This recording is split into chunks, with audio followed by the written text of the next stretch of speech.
Deja vu. This definitely looks very familiar. Two of the same machines back in the garage yet again. The only real difference is the Toro has an engine in it, but this engine is coming out. This engine is far too nice for this machine. This machine does not need this big and this nice of an engine. So here is the 17.5. Really, this engine is a little bit too nice for that machine, but it'll work out pretty good. 17.5 Briggs IC. This is a very low hour engine. I got it all fixed up, ready to go. I did do a video explaining what ended up happening to it. It was my fault, but it was me being cautious, not me being reckless or dumb or stupid or anything like that. It was just me being cautious. So this engine will be coming back out of here, and it will be bolted back into the Toro. Really, I should have just left that engine in the Toro, but I don't know, I wasn't really thinking. I was just mad at that engine, mad at this machine, and I put this engine in, made it work, and it gave me a chance to test the transaxle, make sure all that's working, and make sure the electrical side's working, which everything is working. Only difference is I did take the deck off. The deck was just in the way, so I don't have the front support pins for it yet. So yeah, that's why the deck's no longer on it. I got this engine here, pretty much ready to go back into the Troy-Bilt. Hopefully everything's good on it and it will run. It did have a bit of a tumble the other day. It kind of fell over, but there's no damage, so it should be fine. Have to wait and see on this. I wasn't as cautious on this one here either, putting it back together, so everything should be good on that one. Then the plan with the 21, it will get sold eventually.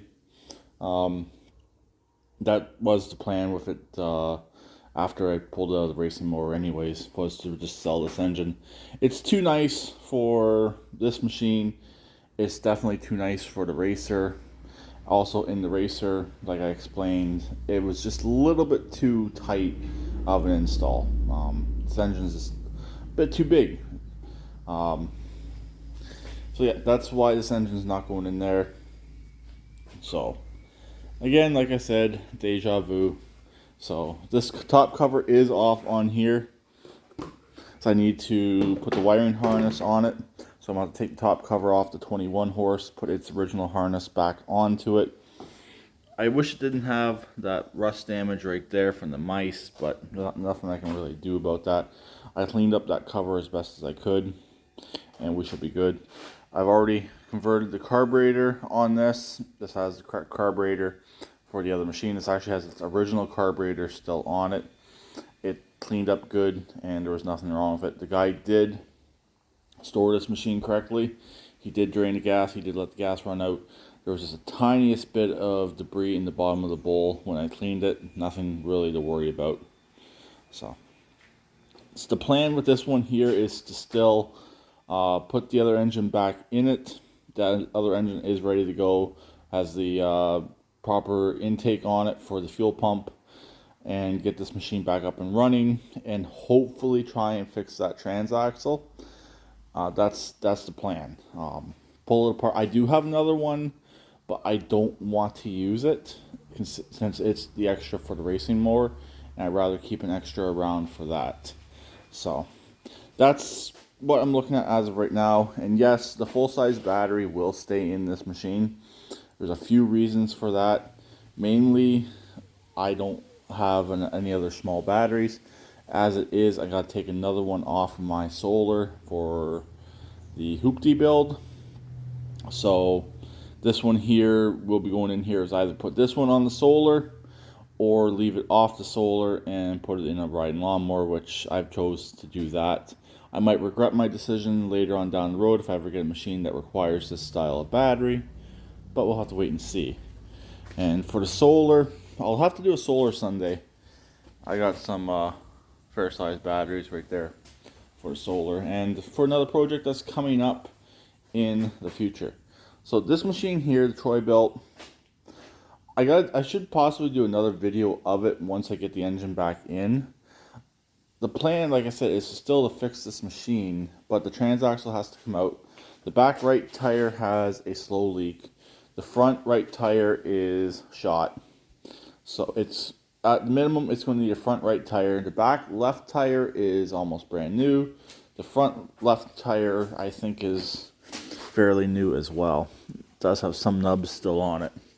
So really has two good tires, two bad tires, or fair. One's bad. So anyways, I'll be getting on this shortly. Get this engine pulled back out. This one's actually easier to get out than the Toro. The Toro is a little bit more difficult, but still not a very hard job.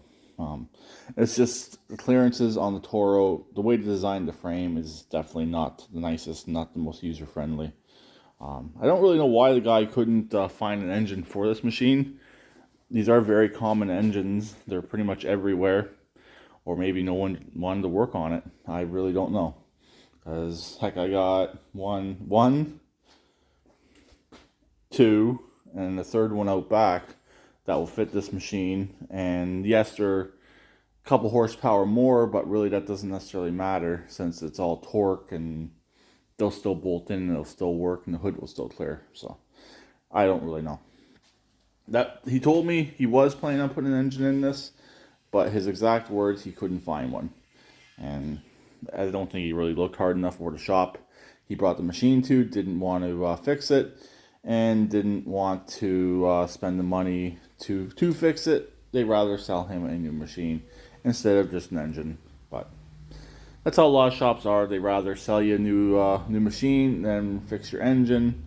I think that's why a lot of the parts were missing. I think the shop potentially took the parts that were missing so they could use it on other machines. I really don't know. But here we go. Deja vu. Starting this process all over again shortly. It should get done today. I should be able to drive this one out of the shop, or sorry, out of the garage at least. It's not my shop. And we should be good to go.